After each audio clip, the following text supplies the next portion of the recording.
Montgomery covering the Attorney General's race for us.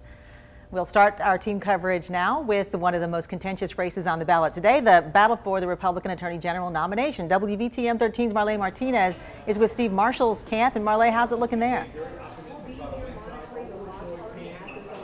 Well, we're less than 2 hours away from the polls closing, and already you can tell there's a lot of anticipation surrounding this race. You can tell by the sheer number of cameras and media outlets here tonight inside Moe's Barbecue. Steve Marshall has been Attorney General since February last year. That's when Governor Robert Bentley appointed him to fill Luther Strange's seat when Bentley appointed Strange to U.S. Senate. Before AG, Marshall was the DA of Marshall County for 15.5 years. Since he's been Attorney General, Marshall has been one of the co-chairs of the state's opioid council. And we recently learned that's a personal mission for him because of his late wife's battle with opioid addiction. The Attorney General's wife, Bridget, killed herself last month after a long battle with opioid addiction and mental illness. He said during a very emotional news conference in a church in his hometown that she struggled with being in the limelight, so much so that she moved out of the state a few months ago. And during that news conference, Marshall questioned if he wasn't Attorney General, would she still be alive? Lisa? Now, Marley, it's been less than a month since Marshall's wife committed suicide. Do you have any insight on how he's coping with that, along with this runoff campaign? Well, Lisa, I spoke with his campaign spokeswoman today, and she said, of course, it's challenging, but she said he's confident going into tonight. He said that this is a race that he wants to finish in his wife's memory, that that's something she would have wanted. Back to you guys in the studio. All right, so let's continue with Marshall's challenger, former Attorney General Troy King. WVTM 13's Jeff Eliasoff is with his campaign today. So, Jeff, how are things going there?